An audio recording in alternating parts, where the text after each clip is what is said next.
Demang Purbo mempersembahkan sebuah karya S.H. Mintarja, seri Api di Bukit Menoreh, Jilid 9, bagian yang ke-6. Pada akhir bagian kelima yang lalu, kedatangan Kiai Gringing dan kedua muridnya mempengaruhi pertempuran keempat orang itu. Apa yang akan mereka lakukan kemudian? Mari kita ikuti pada bagian ini. Dalam kesibukan perkelahian itu yang terdengar kemudian adalah geram Sidanti penuh kemarahan. Agung Sedayu, musuh bebuyutan, apakah kau sudah jemu hidup sehingga kau berani mendatangi tempat ini, di mana aku dan guruku sedang berpesta? Kedatanganmu akan merupakan hadiah terbesar bagiku sesudah kepala Tohpati malam ini. Ketika Agung Sedayu hampir membuka mulutnya untuk menjawab, maka terasa lengannya digamit oleh gurunya. Dengan serta-merta ia mengurungkan niatnya sambil berpaling kepada gurunya untuk mendapat penjelasan. Namun Kiai Gringsing itu hanya mengangkat dagunya ke arah perkelahian itu. Dalam kebimbangan Agung Sedayu menuruti arah itu. Barulah kemudian ia tahu maksud gurunya, bahwa kata-kata Sidanti itu pasti akan menyinggung perasaan Tohpati pula. Dan Kiai Gringsing mengharap biarlah Macan Kepatihan itulah yang menjawab. Sebenarnya lah kemudian Macan Kepatihan menggeram. Gila kau Sidanti, kau sangka bahwa Macan Kepatihan sama murahnya dengan kepalamu? Jangan marah ngger, sahut Ki Tambak Wedi. Sidanti hanya berkata sebenarnya. Betapa marahnya Macan Kepatihan mendengar penghinaan itu. Namun kemudian terdengar Sumangkar berkata tenang. Hei orang yang menamakan dirinya Kiai Gringsing, kau lihat bahwa di tempat ini terjadi dua macam perkelahian.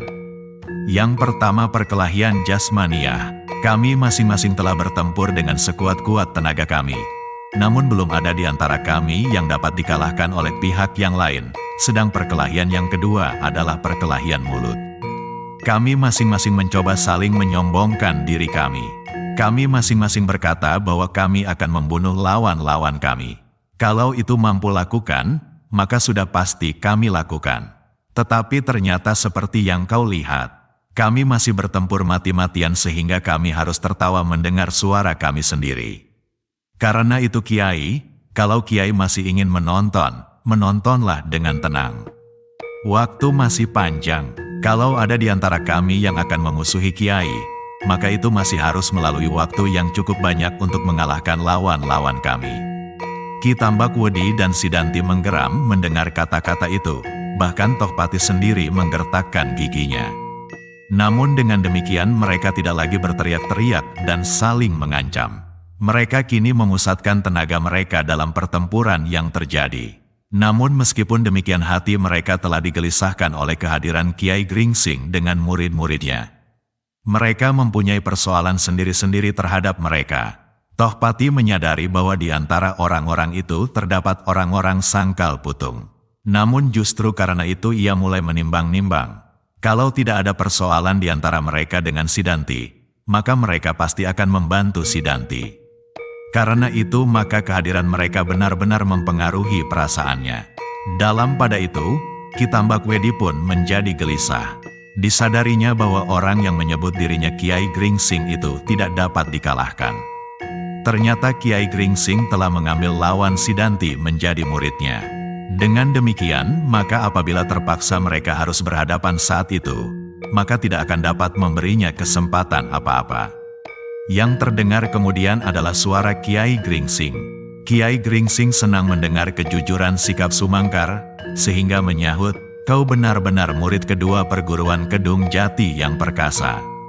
Aku terpaksa tertawa mendengar pengakuanmu, dan aku akan mencoba memenuhinya. Duduk di sini sambil melihat kalian berkelahi. Gila, teriak Ki Tambak Wedi, namun suaranya segera tenggelam dalam kata-kata Sumangkar. Silakan Kiai, silakan. Kiai akan dapat menilai, sampai sejauh mana kemungkinan yang ada di kedua belah pihak. Dan kira-kira Kiai akan lebih senang melawan pihak yang mana? Bukankah dengan demikian Kiai dapat berbuat sesuatu? Kembali Kiai Gringsing tertawa, jawabnya, tidak, aku tidak berpihak. Aku tidak akan berpihak pada yang lemah untuk nanti mendapatkan lawan yang lemah itu. Sumangkar tertawa pendek. Sekali ia harus meloncat ke samping untuk menghindari sambaran tangan Ki Tambakwedi. Namun ia harus segera menggeliat pula, ketika dilihatnya pedang Sidanti menjulur mematuk lambungnya. Namun ketika Ki Tambakwedi akan menyerangnya kembali, segera Sumangkar meloncat dan memutar golok di tangannya. Ia tidak perlu memperhatikan Sidanti lagi, karena dengan serta-merta, tongkat macan kepatihan menyambar lengan anak muda itu, sehingga ia terpaksa meloncat surut. Namun dalam pada itu, timbullah banyak pertimbangan di kepala Tohpati. Seandainya perkelahian itu dibiarkannya berjalan dalam keseimbangan, maka semalam suntuk mereka pasti tidak akan menemukan penyelesaian. Bahkan mungkin pada saat-saat mereka hampir mati kekelahan, pada saat itulah Kiai Gringsing baru tampil ke gelanggang. Karena itu, maka segera timbul banyak pertimbangan di kepala macan kepatihan. Ia sendiri tidak yakin, apakah yang dapat dilakukan oleh Kiai Gringsing. Apakah ia akan berpihak ataukah ia akan melawan segala pihak. Namun keadaannya pasti akan menjadi paling baik. Seperti tantangan Sumangkar, Kiai Gringsing dapat berpihak yang dianggapnya paling lemah untuk membinasakan yang kuat, supaya apabila kemudian terpaksa bagi Kiai Gringsing untuk bertempur, maka musuhnya adalah pihak yang lemah. Namun agaknya permusuhan telah terjadi antara Kiai Gringsing dan Ki Tambakwedi seperti halnya murid-muridnya di kedua belah pihak. Apakah permusuhan itulah yang menyebabkan Sidanti meninggalkan Sangkal Putung? Sekali-sekali terlintas juga di dalam benaknya untuk melawan saja Kiai Gringsing bersama muridnya itu bersama-sama dengan Sidanti dan gurunya dalam satu gabungan kekuatan, maka pasti Kiai Gringsing dapat dikalahkan. Namun kemudian Tohpati itu menjadi ragu-ragu pula, meskipun hatinya cenderung berbuat demikian. Sebab apabila yang tinggal adalah mereka berempat, maka kekuatan mereka pasti akan tetap seimbang. Dalam keraguan-raguan itu tiba-tiba Tohpati mendengar tawaran Ki Tambakwedi yang agaknya mempunyai pikiran yang sama, sehingga tawaran itu benar-benar mengejutkan macan kepatihan. "He, Angger Tohpati yang perwira, orang baru itu adalah musuhku bebuyutan. Sedangkan apa yang kita lakukan adalah suatu permainan yang tidak berarti apa-apa. Karena itu, apakah tidak sebaiknya kita hentikan permainan ini, dan kita binasakan saja lawan kita yang berbahaya itu bersama-sama? Kemudian baiklah permainan ini kita lanjutkan kembali." Tohpati mengerutkan keningnya. Semula ia tidak yakin akan tawaran Ki Tambakwedi, namun kemudian tampaklah serangan-serangan Ki Tambakwedi mengendor, sehingga Tohpati menjadi ragu-ragu dan bertanya, "Apakah pertimbanganmu?" Ki Tambakwedi tertawa, jawabnya, "Sebenarnya lah kita sudah dapat mengetahui keadaan kita masing-masing.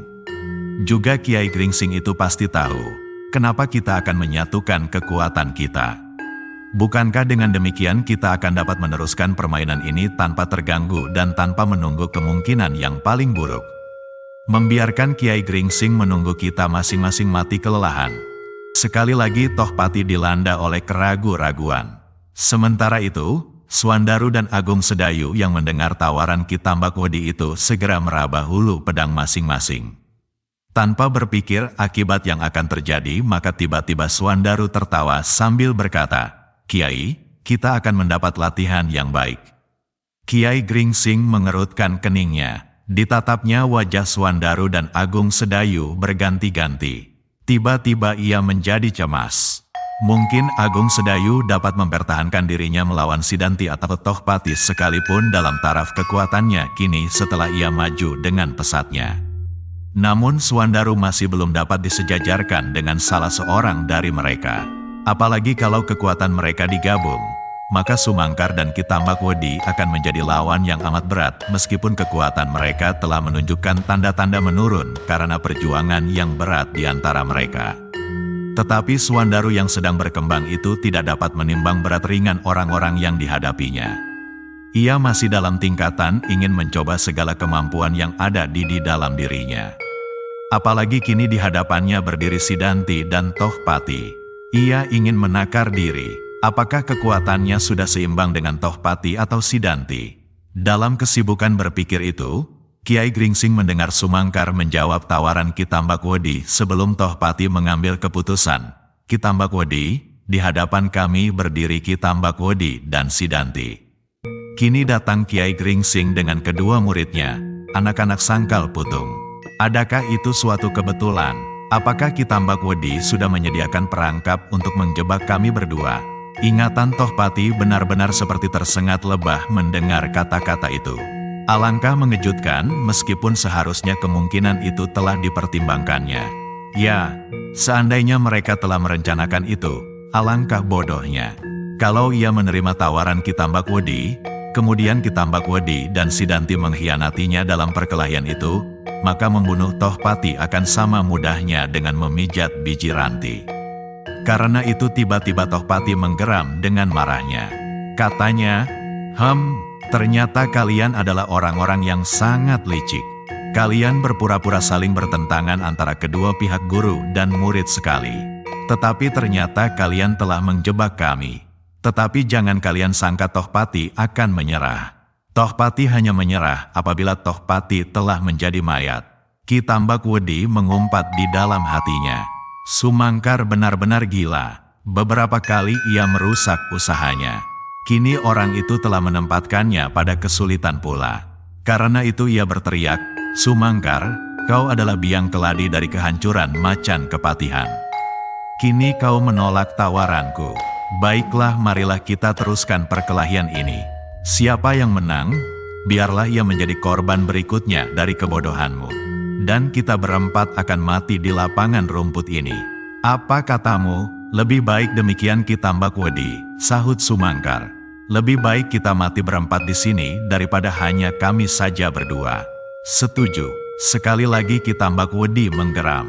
Rupanya kesempatan untuk bersama-sama menghancurkan Kiai Gringsing telah benar-benar tertutup baginya, sehingga tidak ada pilihan lain daripada meneruskan perkelahian itu mati-matian.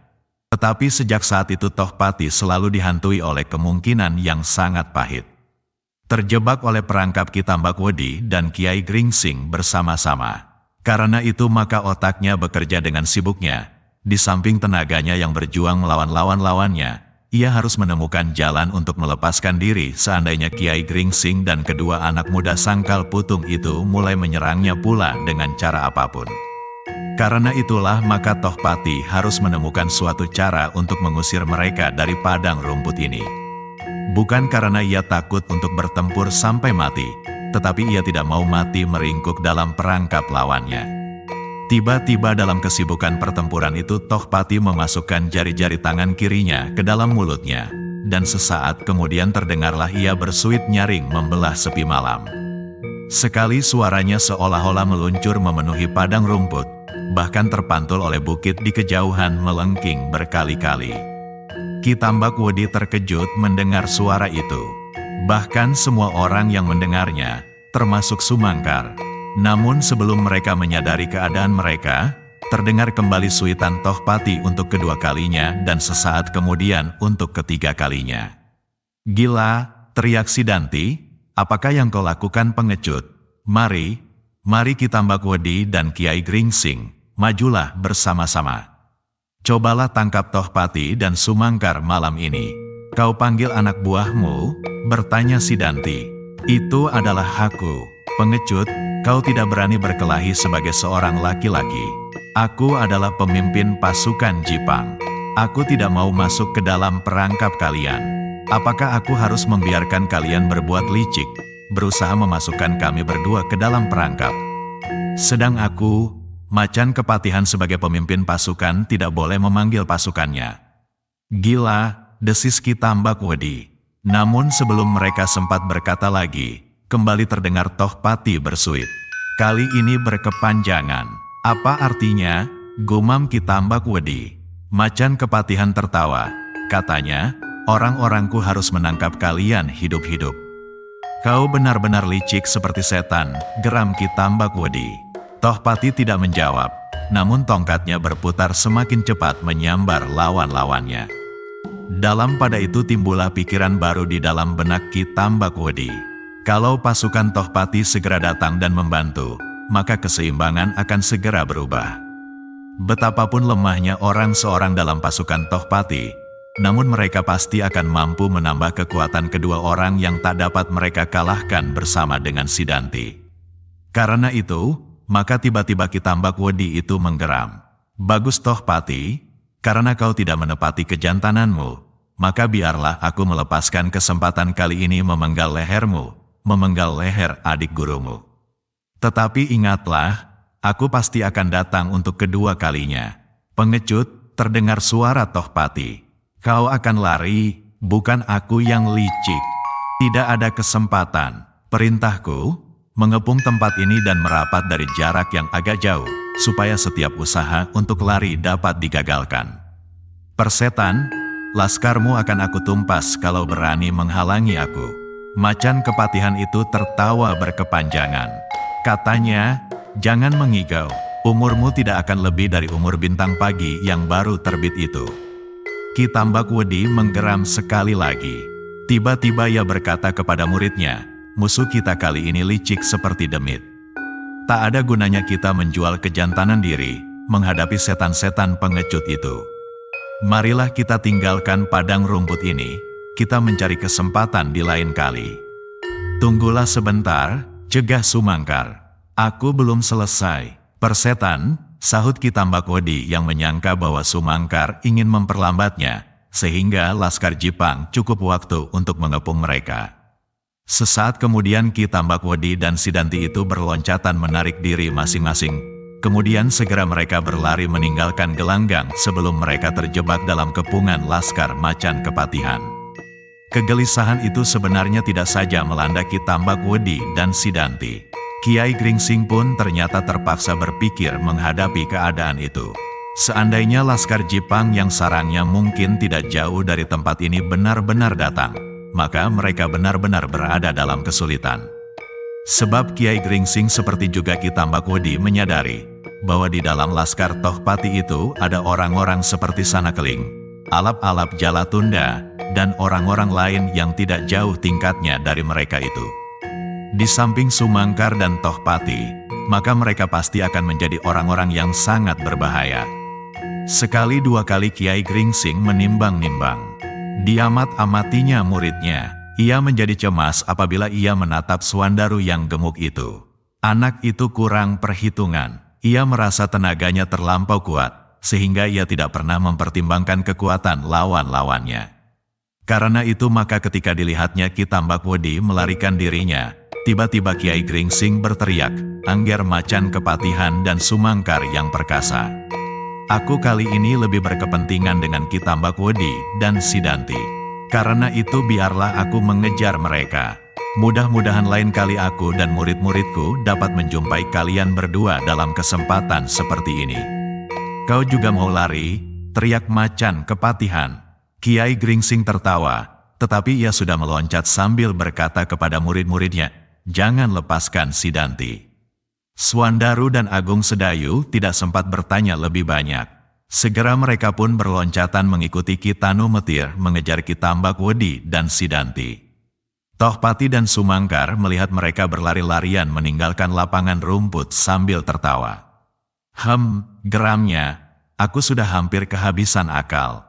Sumangkar tidak segera menyahut. Ia masih memandang ke dalam malam yang semakin gelap, karena bulan yang terbelah telah lenyap di balik pepohonan.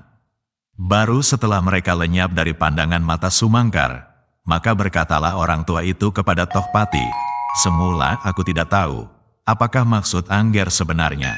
Tohpati menarik nafas dalam-dalam, kemudian jawabnya, kita tidak akan dapat melawan mereka semuanya apabila mereka benar-benar ingin menjebak kita, ya, dan Angger telah membuat permainan yang baik sekali.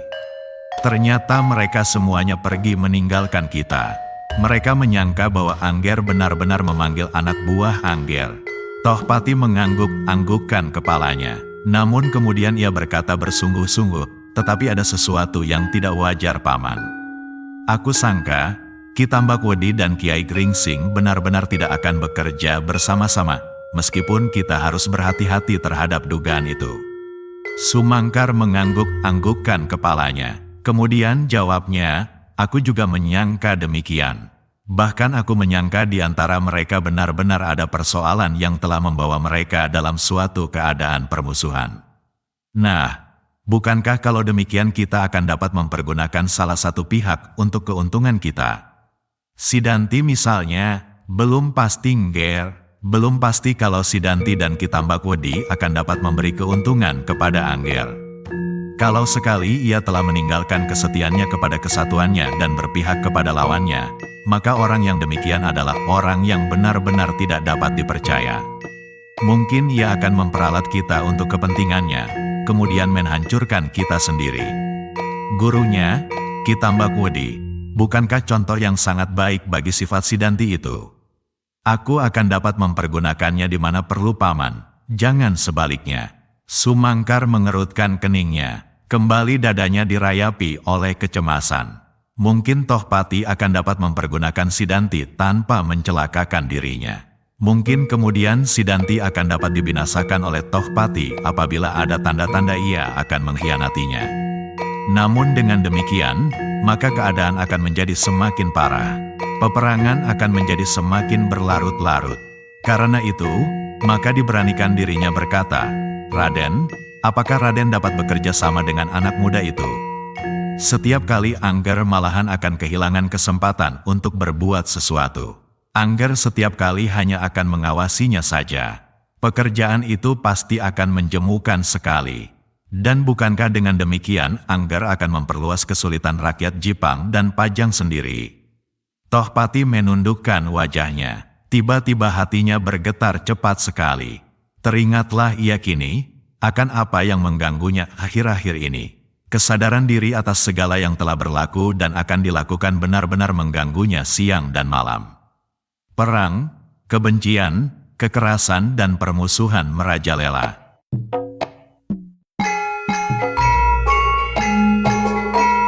Demikianlah jilid ke-9 bagian ke-6 ini berakhir.